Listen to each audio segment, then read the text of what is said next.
Hey people, welcome back to Life with Mrs. B. Today I have got a Q&A for you guys. I asked for some questions over on my Instagram, ding ding ding ding ding, for questions you guys would like me to answer regarding home education or homeschool. Here in the UK people tend to say home education, but it's more commonly known worldwide as homeschool. If you're not following me on Instagram, you should hit me up over there and you can make sure that you're part of these things in future. So I always get a lot of questions and I always feel really bad because I can't answer all the questions because there's so many of them, like so many, and a lot of these questions I know are going to take me a really long time to answer. If you don't know me, first of all, hello, my name's Paula. I can talk for Scotland. Like, there might only be like 6 million of us or whatever, but I could talk for us all. I really, like, I didn't realise I was a chatty person until I started doing videos like this, and I was like, oh my gosh, like, I've got a lot to say. You guys don't see most of what I edit out, but like, what you guys see, the videos when I film them are like twice as long, and I have to be like, nope, nope, nope, nope, stop talking, stop talking, stop talking. I talk a lot. So if you don't know, my kids are home educated, which is why we're doing this Q&A. My kids are almost 12, a girl called Sky, and then I have two boys, one who's 8.5 and one who just turned 7. And Sky and Argyll, that's my next oldest, they both spent time in school and then I took them out of school. Sky did 4 years of school, so primary 1 to 4, and Argyll did just 1 year, and wee Obi, he's never been to school. So as I said, I asked for questions and I'm going to try and pick the ones that I think I'll be able to answer in the shortest amount of time. Let's dive into the questions. I'm not going to say people's names just because more than one person asked very similar questions and I don't want people to say, oh well, my question was almost the same, why didn't you say my name? But yes, so let me answer them. So first one, is it difficult keeping all of the schoolwork in your house? I think that I've not looked at all these questions, maybe I should have beforehand. I think this person means like physically keeping things in your house. To be honest with you, I don't really have any problems storing stuff. I have a big bookcase here that goes right up to the ceiling, and I have another one here that goes right up to the ceiling. We have an art cart or an art trolley in the living room, which is where our table is. We've got like a living room diner, and the kids have what those things called bookcases in their rooms as well, so I don't struggle. If you don't know, I don't know if this person is thinking that school sends you stuff or if she just means like the stuff we do like school. Obviously it's not school, but here in the UK, and even though in Scotland education is devolved, so the Scottish government's in charge of education in Scotland, not the UK government. So even though it's devolved, it's still the same all over, in the sense that when you decide to home educate your kid, nobody, not the schools, not the local government, like local council, not the government, nobody sends you like schoolwork, nobody sends you curriculum, and nobody sends you anything like that. Nobody gives you any money either. You have to pay for everything out of your own pocket. Even though you're not taking a school place, you still have to pay for everything yourself. I wish they did give you like some money towards stuff, because stuff can get expensive. And in some places in America, I know in some states they actually do give you like a grant each year that you can spend on your kids for educational things. I think that is amazing. Obviously you're saving a school place, so you know, I can see how they would give you money, but alas, not here in the UK. But anyway, nobody sends you stuff, so it's up to you what you want to do. Personally, I follow an American curriculum, and that's quite unusual in the UK. Not a lot of people do that. When I tell people that other people at home ed, they're like, oh, you do that? No, but it's quite uncommon. And I just keep ours in folders like this, so the kids each have a folder like this that we keep in the bottom part of the bookcase so they can get it easy, and that has their language arts in it. Language arts is reading, writing, spelling, grammar, punctuation, all that kind of thing. And then it also, in these language arts curriculums, includes geography and art. So I keep that in these folders, also along with the kids' handwriting. I keep that in these folders, and each kid's on a different level and does different things, so they have their own stuff all printed out. And then I have these little skinny folders here, which are much smaller, and I use them for science and history. And I teach science and history family style, so I just need the one folder for that. And then inside it there's different bits for different kids who are on different levels. I don't struggle physically keeping stuff, if that's what the question means. I think that's what the question means, because I'm not sure what other way you could take that. Next question, do you think they do less work than what they would do at a public school? Work as in like sitting at a table. My kids definitely do not sit at a table for 5 hours a day. No, there's no need for them to do that at all. Here in Scotland, kids generally go to a primary school from like 9 till 3 or 5 to 9 to 5 to 3, whatever it is. So that's 6 hours, but they'll also spend an hour of that, well, maybe not an hour, but like 45 minutes of that, 50 minutes of that going for school lunch and play, and then maybe a 15-20 minute break time, play time, recess, whatever you want to call it, they'll do that as well.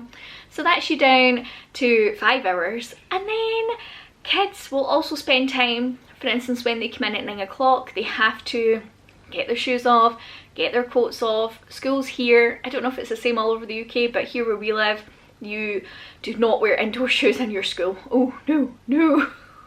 Kids wear no, not indoor shoes, outdoor shoes. Don't wear outdoor shoes in your school. Kids wear indoor shoes, and they're like soft plimsoll type things. Spend time changing into them, putting their coats away, putting their bags away, getting themselves set up.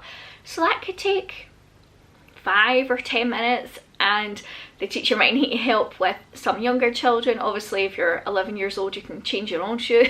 But if you're 4 years old in primary 1, you might not be able to, and you might need help and reminding constantly where to put your stuff. The joys of little kids. So they have that, and then when they go out for playtime, it's the opposite. They got to get all their stuff on, and then when they come in from playtime they've got to take all their stuff off again, and then lunchtime they've got to get changed again and back again, and then home time. So things like that cut into your time as well. So even though a kid is at school for 6 hours, they ain't sitting at a table doing work for 6 hours. And also you have things like preparing for school shows, watching school shows or assemblies, or preparing for assemblies. We obviously don't need to do any of that, so our time isn't taken up with that. You'll also find that teachers, for instance, when they're doing math, when a teacher is working with the square group, the circle group, the triangle group, the star group, whatever the other groups are called, they will all have what's called filler work. So that is work that the teacher will specifically give these children to keep them busy, to keep them from talking, to keep them from running amok in the class.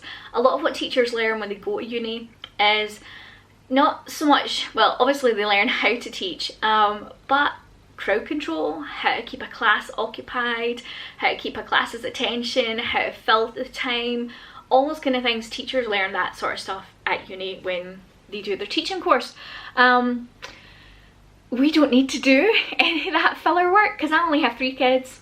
When Sky was at school, she was in a class of 33 kids and 1 teacher, that was it. And yeah, so the ratios are much better. So for instance, when I'm doing language arts with Argyll, Oban can be doing his handwriting, and then they can switch over. And then when I do maths with Argyll, Oban might be doing a chore, or he might be playing, or he might be having a shower, or whatever it is. So we don't really have a lot of filler. We don't do any filler stuff, just because we don't need to. But on the flip side, we have so much time. I would say for the kids, they do language arts and math every day, and then I either do history or science with them. We alternate on that, and all of that takes me to teach the kids, to do that with the kids, I would say less than 3 hours.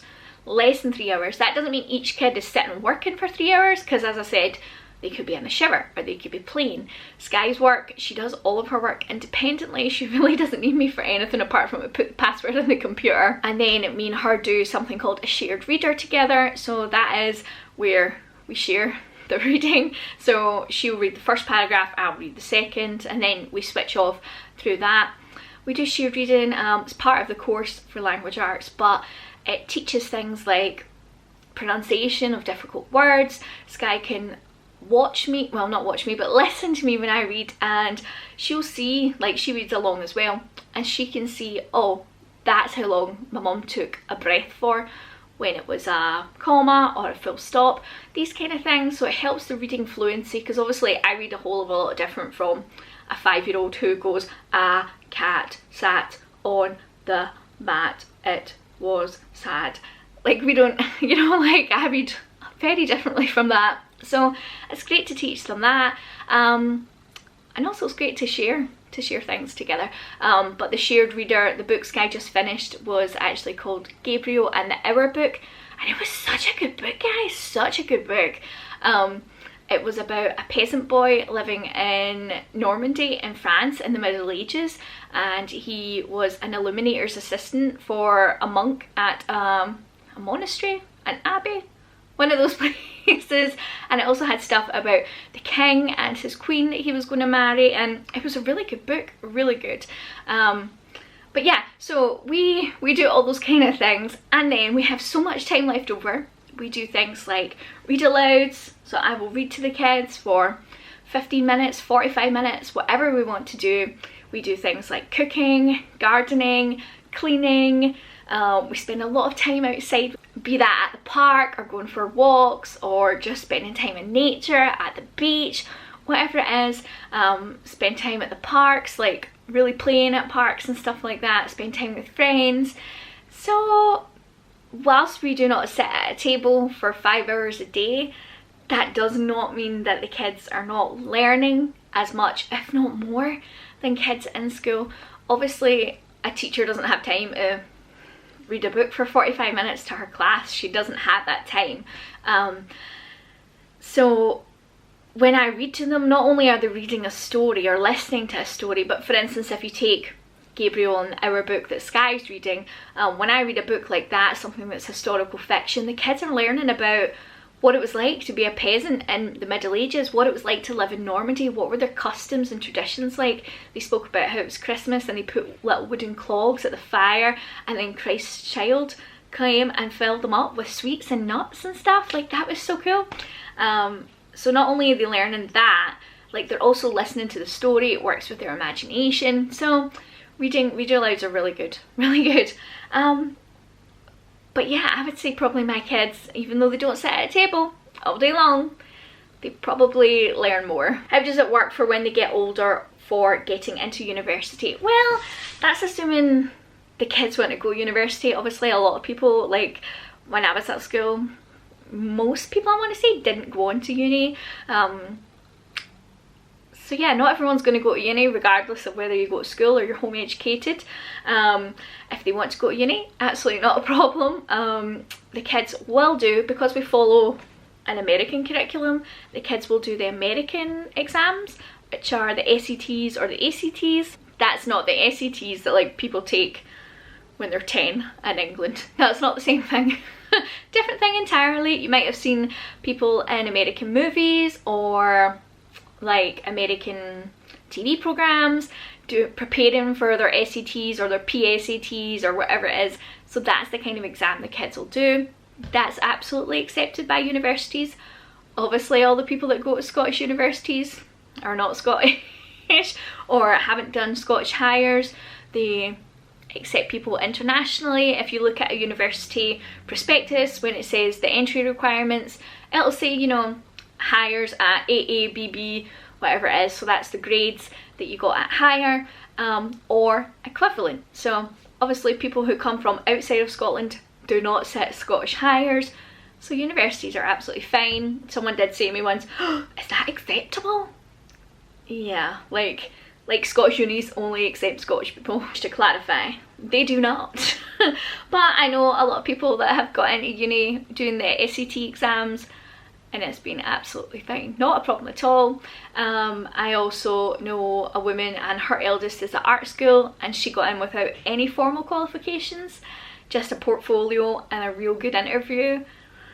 So really depends on what you want to do. They might go into an apprenticeship when they're 16, they might go into full-time work, they might start their own business. I follow a woman on YouTube called Jamie Stewart, and her eldest, when he was 18, he didn't go to college, which is the norm to go to college in America. He had his own videography business that he'd been running for years, so he just went full-time into that. So university isn't for everyone. I didn't go to university, but yeah, like, it's, if they want to go, they can make it work. If they want to go to college, or even if they don't want to do the SAT exam and they just want to go into college when they're 16, that can absolutely be done too. Next question, what age will you stop homeschooling your kids so they can go to uni, get a job, etc.? Obviously when they go to uni, you know, I'm not going to be home educating a 20-year-old kid, so that one's kind of self-explanatory. Obviously if Sky gets a job when she's 16, you know, like a part-time job, you know, like when I was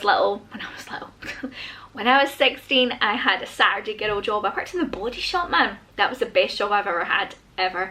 You know, but I still went to school. You know, I only worked in there on a Saturday. So, you know, just because the kids have a job like that, something part-time, doesn't mean they won't still be home educated. And then we'll make this the last question because I can see the timer on this and this video is so long. Is there any subjects that you don't teach that they might learn in school? Not a criticism.